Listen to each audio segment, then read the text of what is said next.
Hi, I'm Robin Gully. I'm John Justin. We are your Ward 2 council people here to give the council recap for the 27th of October, 2025. Oh my gosh, it's almost the end of October. It's crazy. Yeah, it's Halloween in just a couple days. Oh boy, yes it is. All right, so we started out with open council work session, and really the main, so we had two things. We had three things on the agenda. We only got to two of them. The main thing was that we had a conversation with a awesome guy from Metro Transit. Yep. Came in to give us an update about the Metro Transit G line. Really, like, I would say that we didn't get any real new information. It's just they've been sort of methodically solidifying the plan. So we got information on where the stops are going to be, which we already basically knew. Yeah. A little more actual design work on the stops maybe than we've seen before. A little more specifics on that. So I would recommend, if you're interested, go check out the presentation that he gave because it's got a lot of details, or check out the council packet. Yeah, it's in the council packet. His presentation, PowerPoint's in there. One thing I'm going to mention, because I brought this up and I brought it up the first time this came up, it doesn't really have anything. It's adjacent to the bus rapid transit thing. What I don't want to see is that I don't want to see elimination of everything but bus rapid transit up and down Robert Street, because I'm concerned for people that are using the bus not just for commuting, which is great with bus rapid transit, but may be using it to move around the city. And the fact that these stops have up to a half-mile gap between them, especially for people with mobility issues or people with children with them and stuff like that, where it's harder to go a further distance to get to a bus stop. I asked them to, and I think staff will come back with a report that says, well, here's what will still exist of the bus lines that those of you who ride buses are currently used to. Because if that all goes away, this is not a replacement to me. This is that needs to supplement it and make it work for everybody that uses transit. So I think that it was a little confusing in the meeting because the guy who was there was not actually on that side of things. He was more on the design of this thing. But it sounds like to me from a quick thing I got from staff after the meeting that is not the case, that they're eliminating the existing buses. It will change, the schedule will change. But I'm going to keep on top of that because I asked for it 2 years ago and I'm not giving up on it. It's important to me. Yeah. And I've heard from people in the city that have the same concerns that, we don't want to have less bus service. No, absolutely not. So it's, we want to grow usership for everybody for public transportation if we can. Yep. And then we talked about property at 424 Butler Avenue East. So this is right off of 52 in Butler. And it's a property that the city purchased about a year ago. With the idea of building multifamily housing on the property. And specifically townhomes. So the reason that, and you've seen the city take a more active role in buying properties. And the reason we're doing that, using the budget to do that, is because then we can guide the usage of that property. That property was zoned for B4 multifamily, which means it could be a large 4-story apartment building. And you'd have to take a look at a map if you don't live in the area. When we heard that was a possibility, that was kind of a legacy of the comp plan when we hadn't kind of figured out the finer points of the comp plan that we have now. I think the people that lived around there didn't even know that was a possibility. I think it would have gone over poorly. It's kind of a secluded sort of area right by Thompson Park. And currently there's just one house on there and then a lot of wooded area.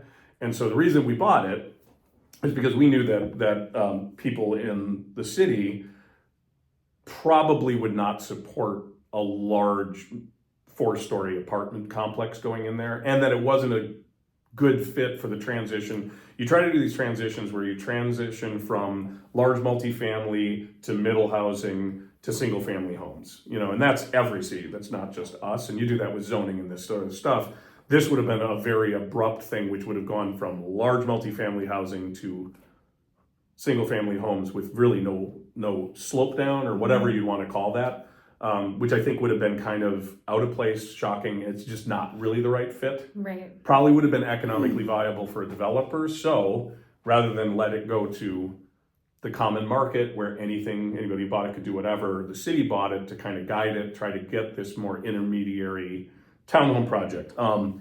If you look at the budget without looking at the whole budget, there's a shortfall, which looks terrifying number-wise, and I kind of brought that up tonight.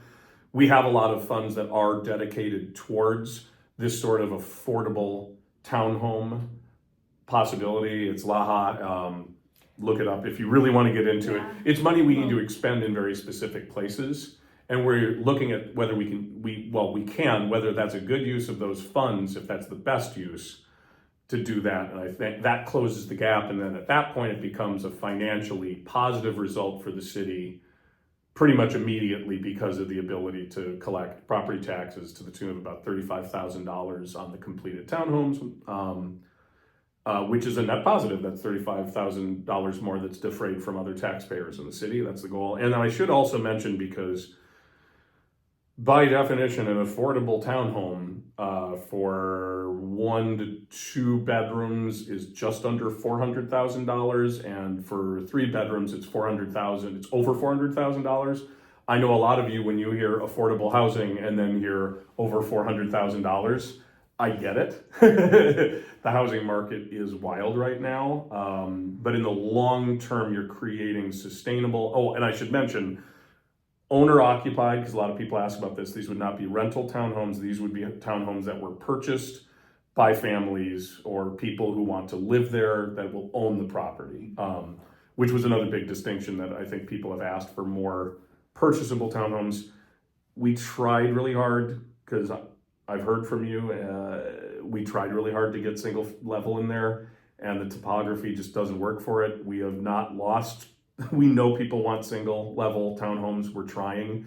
We're kind of running into practical difficulties, but that, just so everybody knows, that was a big part of the initial discussion, and really, once the analysis came in, it would be difficult, if not impossible, to put single family townhomes on this particularly kind of beautifully hilly area.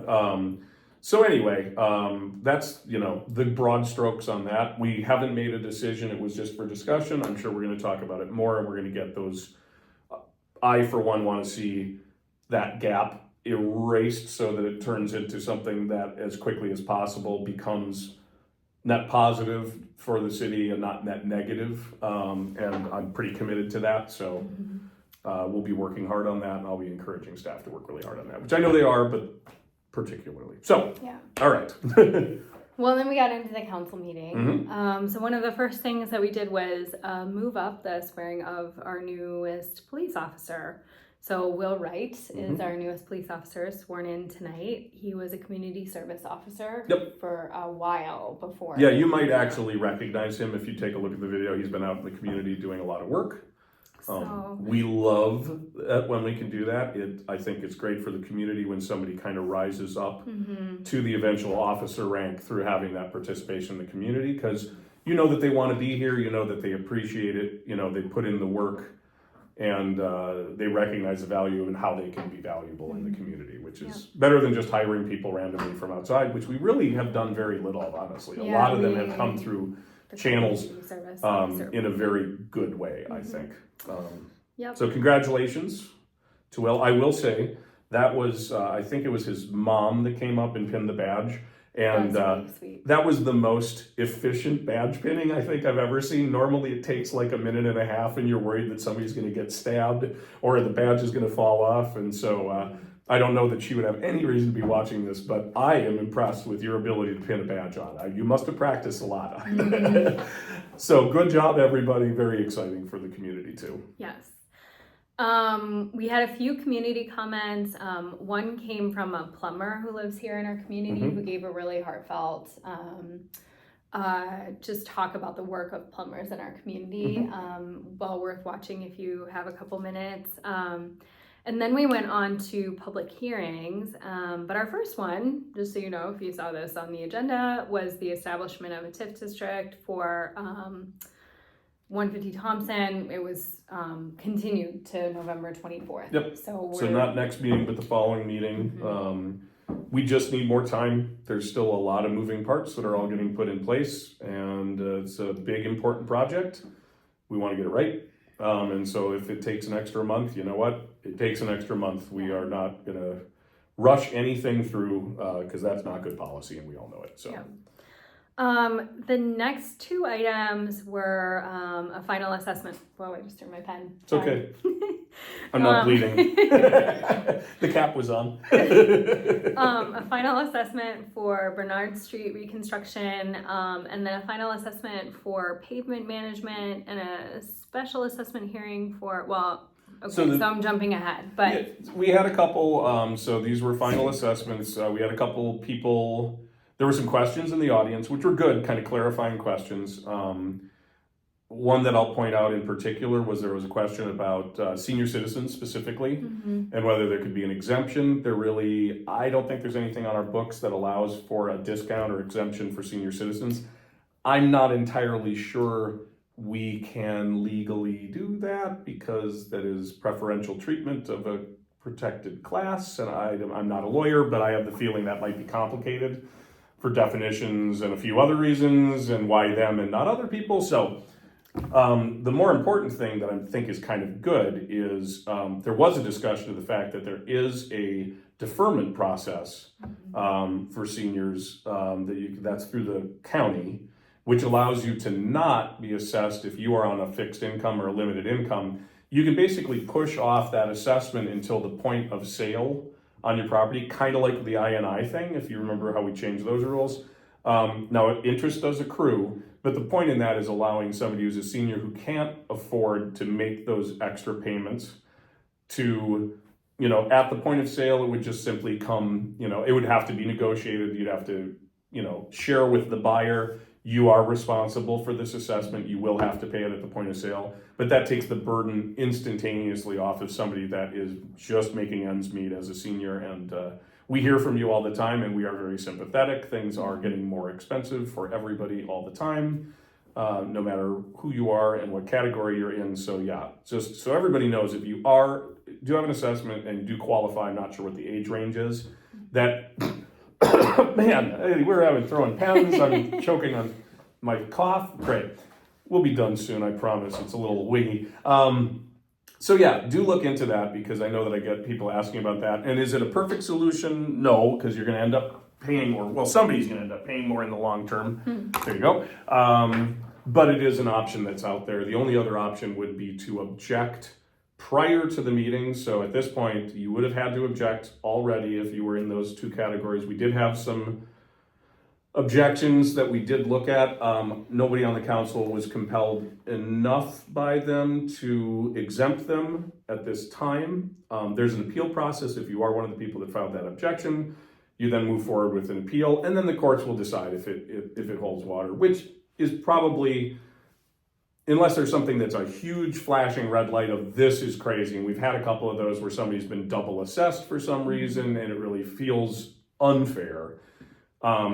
You do have your day in court to make that move forward, but I don't think there was anything in there that I think rose to the, particular exemption equation that I think they were kind of held to on the council. It's not enough for us to feel like, oh boy, I get it, that's a bummer and you don't want to pay that. There have to be like real practical considerations for us to consider it. So, and we have had a lot of previous conversations too about the assessment process and the general consensus of the council,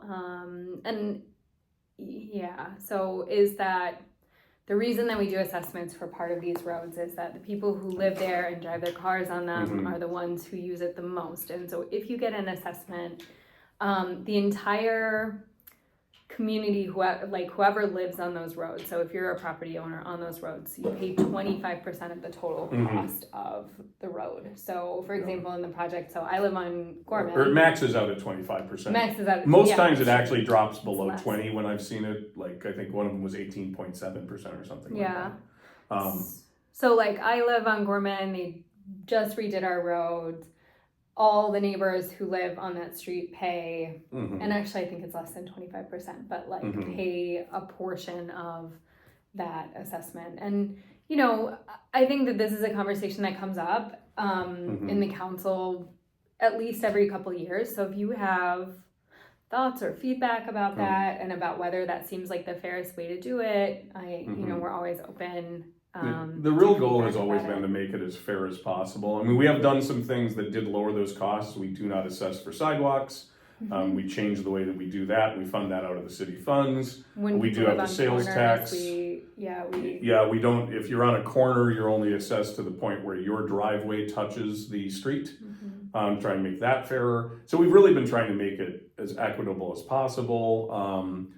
There's always work that can be done on that. But at the same time, that's the other thing is if we do start carving out, and I always try to mention this, so if we did exempt, spuriously, if we exempted 3 properties on a project, that money doesn't just come from the city, that then moves on to the other property owners. So if we were to start to exempt people, we would be choosing to raise the assessment on the people that are not exempted. So, which also I think we probably catch some heat for when people are like, well, wait a minute, why did this go up? And we're like, well, we exempted these 3 properties. So it's tricky. I mean, it's, and sometimes I think it is better to just let the courts handle it because they have the pure interpretation of the special benefit and all these other things that it's not an arbitrary process. It's actually super complicated. Feel free to look into it. It might put you to sleep. Take some breaks.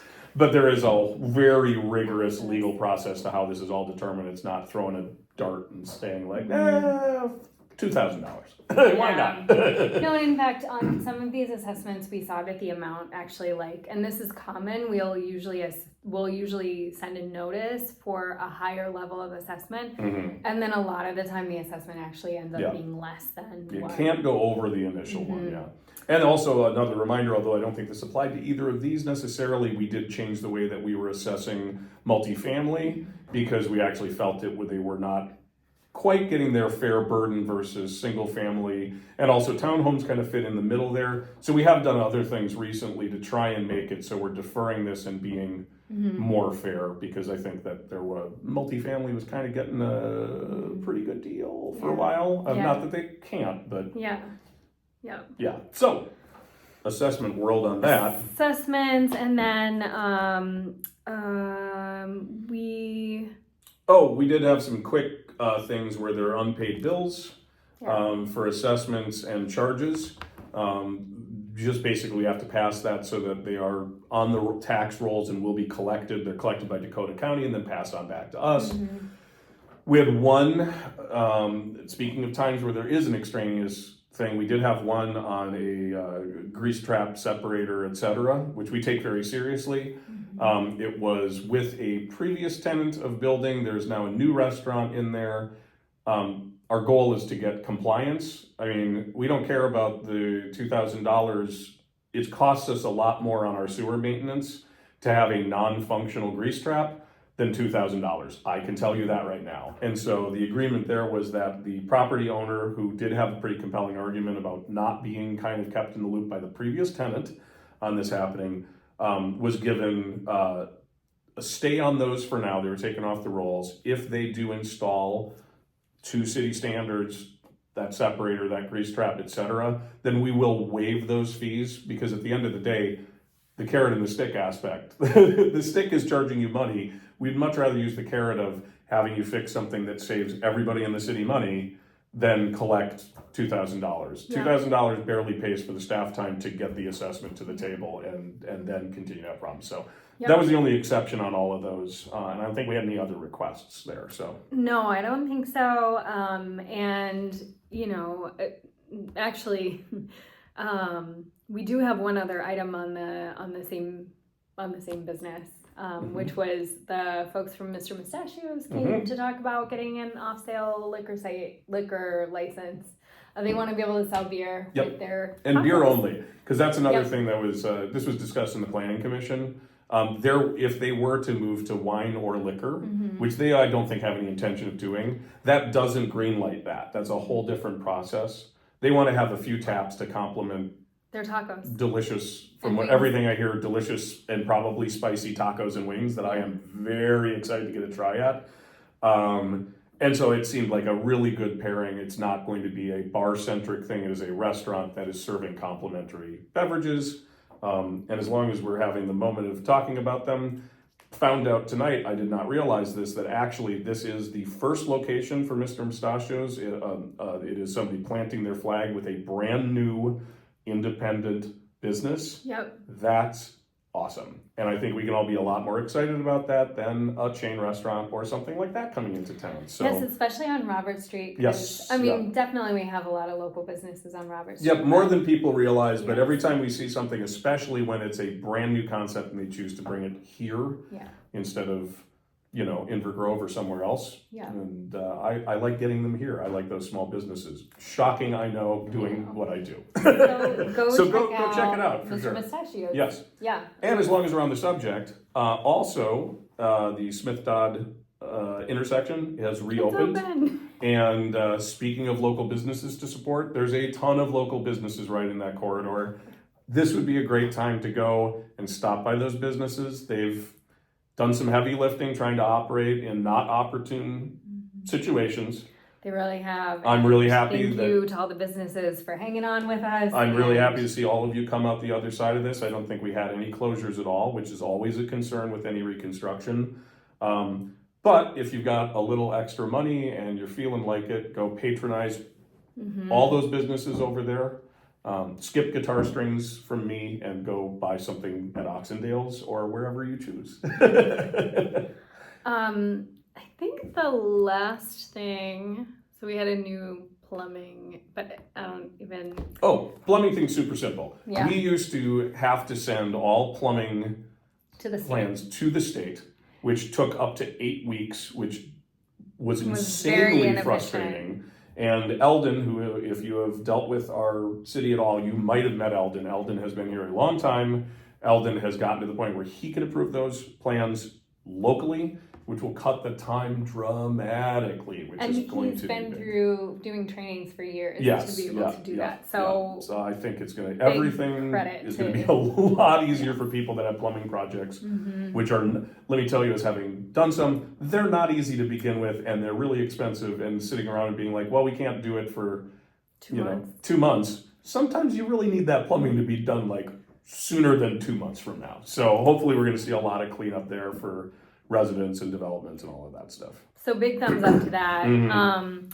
And then finally, we had a couple of charter amendments. Really, they were just about, I only wrote one of them down because they were actually, I think, all related to vacating public right-of-ways, which Yeah, is to say, Vacating public right-of-ways, and it's just a change to align with the state allowing us to do it in a different way that would make more sense.